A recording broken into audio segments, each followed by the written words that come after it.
ఎన్నికల షెడ్యూల్ రిజర్వేషన్లు వెలువడడంతో గ్రేటర్ రాజకీయాలు వేడెక్కుతున్నాయి. ఉప్పల్ నియోజకవర్గంలో ఏకైక జనరల్ స్థానమైన మల్లాపూర్ పైనే అందరి దృష్టి కేంద్రీకృతమై ఉంది. ఈ డివిజన్లో గెలుపొందేందుకు అధికార టీఆర్ఎస్ పార్టీ అస్త్రాలను సిద్ధం చేసుకుంటోంది. మరింత సమాచారం తెలుసుకుందాం మా ప్రతినిధి భాస్కర్ మనకు అందిస్తారు.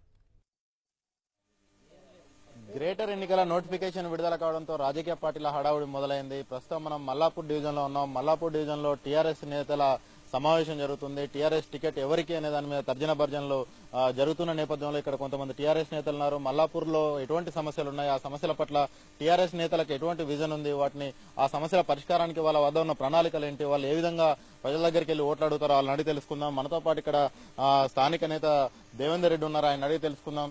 సార్ చెప్పండి, మల్లాపూర్ ప్రాంతంలో ఉన్న ప్రధాన సమస్యలు ఏంటి, వాటి పరిష్కారానికి మీ దగ్గర ఉన్న ప్రణాళికలు ఏంటి, ప్రజలను మీరు ఏం చెప్పి ఓట్లాడదలుచుకున్నారు? అసలు మల్లాపూర్ గ్రేటర్ హైదరాబాద్ లో ఉన్నదని పేరుకే గానీ ఇది ఒక విలేజ్, మారుమూల విలేజ్ కన్నా అధ్వానం ఉన్నది. అధ్వానమైన పరిస్థితులు ఉన్నాయి. రోడ్లు గానీ, వాటర్లు గానీ, లైట్లు గానీ చాలా ప్రాబ్లాలు ఉన్నాయి. గత పాలకుల నిర్లక్ష్యంతో మల్లాపూర్ వెనుకబడ్డది. ఈ మల్లాపూర్ ఓన్లీ ఇప్పుడు గవర్నమెంట్ కు జాగలు వంచడానికి పనికొచ్చిన పాత వాళ్ళు గానీ, ఈ రోజున కేసీఆర్ గారు వచ్చిన తర్వాత రోడ్ల మీద గానీ మల్లాపూర్లో 200 కోట్లకు పైచీలుగా చిలుకు ఒక పెద్ద రిజర్వాయర్, వాటర్ రిజర్వాయర్ గానీ అది అయినట్టుంటే మల్లాపూర్ లో దాదాపుగా 24 గంటలు వాటర్ వచ్చే ప్రయత్నం ఉంటుంది. కరెంటు గానీ ఇండస్ట్రీలో బాగా పనిచేస్తారు. వీళ్ళు కరెంటు ప్రాబ్లం కూడా కేసీఆర్ తీర్చడం జరిగింది. ఇప్పుడు ఇక్కడ ప్రధానంగా పారిశ్రామిక ప్రాంతం అంటే పారిశ్రామిక ప్రాంతంలో పనిచేస్తున్న వలస వచ్చిన కార్మికులు వీళ్ళంతా ఉంటారు. కనీస సౌకర్యాలు కరువైన కాలనీలు కొన్ని ఉన్నాయి. అటువంటి కాలనీలను గుర్తించారా మీరు? ఎటువంటి ఆ కాలనీలో అభివృద్ధి పనులు ఏ విధంగా చేయబోతున్నారు? ఫ్యాక్టరీలో కనీస వేతనాల అమలుకు ఏమైనా చట్టం లాంటి ఏమైనా తీసుకురాబోతున్నారు? ఇప్పుడు కాలనీలు అంటే గుర్తించడం మొన్ననే మన మల్లికార్జున నగర్ గుర్తించడం జరిగింది. అక్కడికి కవితక్కను కూడా తీసుకొచ్చినాం. కవితక్క కూడా వాళ్ళు కూడా ఏకగ్రీయంగా టీఆర్ఎస్ కి మద్దతు పలికిరు.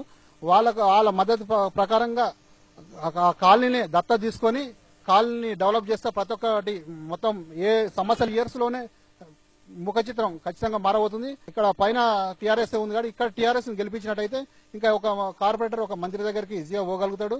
కానీ ఇక్కడున్న సమస్యలు అనేటి 20 నెలల మీ పాలనలో పరిష్కారం కాలేదనేది ప్రజలు అంటున్నారు. మీ పాలనకు సంబంధించి ఏమైనా చెప్పదలుచుకున్నారా? ప్రతిపక్షాల పనితీరును మీరు ఏమైనా చెప్పదలుచుకున్నారా? ఇప్పుడు కాలేదని ఎలా చెప్పగలుగుతాము? కేసీఆర్ పెట్టిన పథకాలు ప్రతి ఒక్కటి ప్రజల్లోకి వెళ్తున్నాయి. మేము తీసుకుపోయే పథకాలను యాంటీగా ఇతర పార్టీ వాళ్ళు ముందుకెళ్లకుండా మా వెనకాల వెళ్లి అవి ఎలా వస్తాయి, అవి రావు, మీరు ఎందుకు వెళ్తారని చెప్పి ప్రజలను మభ్య పెట్టడం జరుగుతుంది. అవే కాకుండా ఇప్పటి వరకు మేము తీసుకోపోయిన పథకాలను మొన్న స్వచ్ఛ హైదరాబాద్ కార్యక్రమం చేసాం. స్వచ్ఛ హైదరాబాద్ లో 17 కోట్లు 16 కోట్లు రిలీజ్ అయినాయి. దాంట్లో సందర్భంగా రోడ్లు గానీ, డ్రైనేజీలు గానీ, వాటర్ గానీ, కరెంటు గానీ ఇలాంటి పథకాలు ముందు తీసుకోవడం జరిగింది. మన మహిళా నేతలు కూడా ఉన్నారు, వాళ్ళని అడిగి తెలుసుకుందాం. అమ్మ చెప్పండి, మీ ఈ డివిజన్ లో మహిళలు గణనీయ సంఖ్యలో ఉన్నారు. వాళ్ళ దగ్గరికి వెళ్ళబోతున్నారు. మీరు ఏమని ఓట్లు అడుగుతారు? వాళ్ళకి ఏం చెప్పి మీ టీఆర్ఎస్ ఓటు అడుగుతారు?